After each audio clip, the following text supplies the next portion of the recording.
자, 바로 본론으로 들어가 볼까요? 오늘의 심층 해설 시간에 오신 여러분 환영합니다. 우리가 평소에 성경을 읽다 보면 예수님의 비유를 그저 착하게 살자는 식의 단순한 도덕적 이야기나 교훈쯤으로 넘길 때가 꽤 많잖아요. 그런데 개혁주의 청교도들의 시각은 정말 완전히 달랐습니다. 그들에게 이 비유들은 하나로 정교하게 연결된 아주 거대하고 완벽한 신학적 청사진이었거든요. 이 비유들이 단순한 우화가 아니라 세상을 움직이는 거대한 시스템에 대한 이야기라는 사실, 오늘 확실하게 파헤쳐 보겠습니다. 그래서 먼저 여러분께 이 질문을 던지고 싶어요. 예수님께서 그토록 많은 비유를 말씀하신 진짜 목적이 대체 뭘까요? 그냥 무작위로 농사짓고 양치는 일상적인 교훈을 주시려는 거였을까요? 사실 전혀 아닙니다.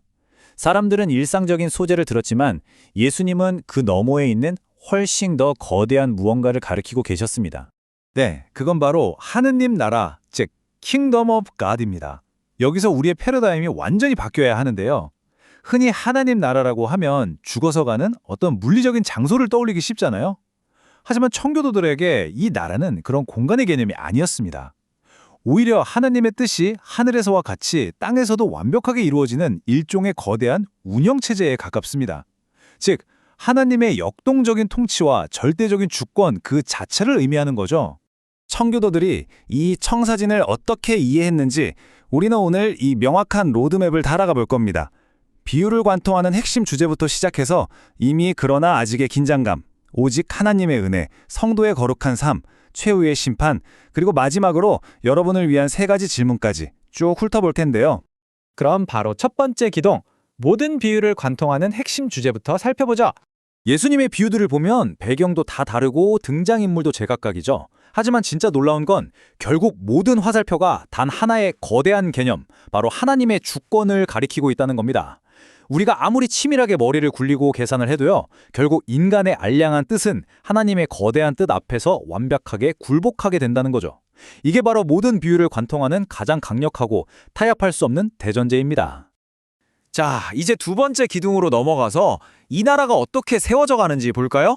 유명한 이미 그러나 아직의 긴장감입니다. 이 대비되는 두 가지 측면이 보이시나요? 하나님 나라는 결코 멈춰 있지 않습니다. 굉장히 역동적으로 자라나고 있죠. 청교도 신학자들이 가장 깊이 씨름했던 부분이 바로 이 지점인데요. 한편으로 하나님 나라는 예수님이 오심으로 이 땅에 이미 시작되었습니다. 마치 그리스도께서 심으신 씨앗과 누룩처럼요. 하지만 다른 한편으로는 주님이 다시 오실 때까지 아직 완성되지는 않았습니다. 우리는 바로 이 두 시제 사이에 아주 팽팽한 긴장감 속에서 오늘 하루를 살아내고 있는 겁니다. 이 타임라인을 한번 보시죠. 과거에는 겨자씨처럼 정말 눈에 띄지도 않게 작게 심겨졌어요. 하지만 현재는 어떻습니까? 비록 우리 눈에 띄게 요란하지는 않아도 세상을 변화시키며 조용하고 멈출 수 없는 기세로 성장하고 있습니다. 그리고 마침내 미래에는 온 우주를 통치하는 거대한 나라로 완성되겠죠. 이 엄청난 확신 덕분에 신자들은 아무리 힘든 현실 속에서도 궁극적인 승리를 믿을 수 있는 겁니다.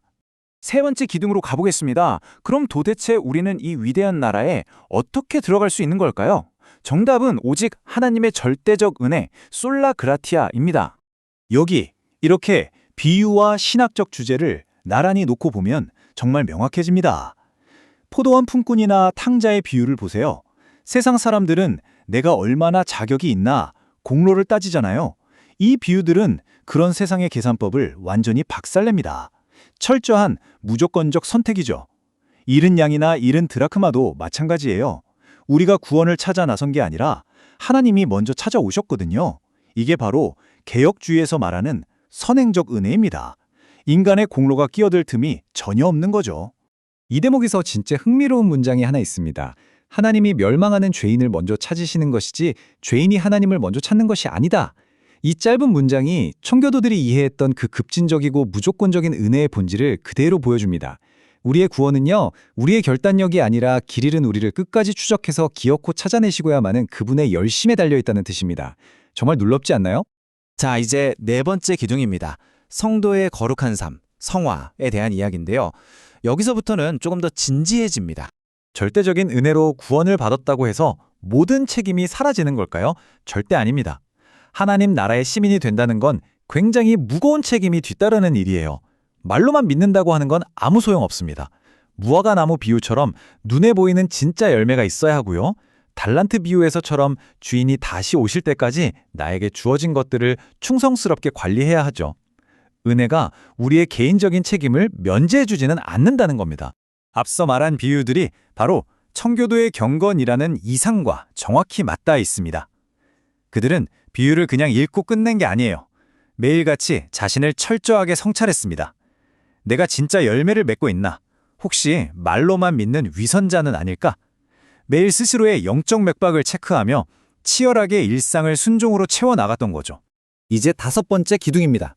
바로 공의로운 최후의 심판인데요. 비유가 언제나 따뜻한 사랑만 말하는 건 아니거든요. 알곡과 가라지의 이 극명한 대조를 보세요.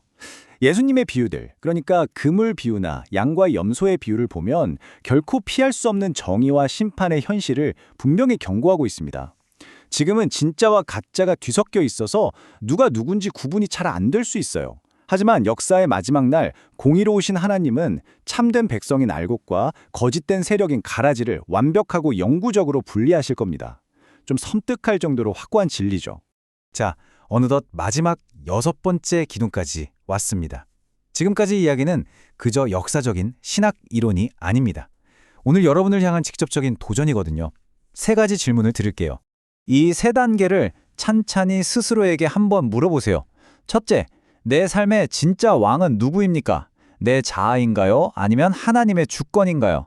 둘째, 여러분은 그분께서 주신 절대적 은혜라는 보화의 가치를 진짜로 깨닫고 기뻐하고 계신가요?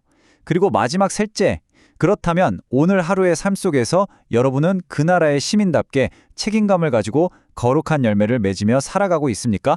청교도들이 이런 거대하고 우주적인 신학을 어디서 발견했는지 아십니까? 무슨 대단하고 거창한 자리가 아니었어요. 밥 먹고 일터에 가고 아이들을 키우는 그 지극히 평범하고 세속적인 일상 속에서였습니다. 일상의 아주 사소한 순종들이 모여서 이 영광스러운 하나님 나라가 확장되는 무대가 된다는 걸 알았던 거죠. 이제 오늘의 해설을 마무리하며 여러분의 생각의 틀을 뒤흔들 마지막 질문을 하나 남겨드리고 싶습니다. 그 거대한 하나님 나라가 먼 미래가 아니라 이미 여러분의 삶 속에 들어와 있다면 오늘 하루 여러분은 세상의 법칙을 따르실 건가요? 아니면 위대한 왕의 법칙을 따르실 건가요? 여러분 내면에 깔려있는 운영체제를 깊이 점검해 보시길 바라며 이 시간 마치겠습니다. 함께해 주셔서 감사합니다.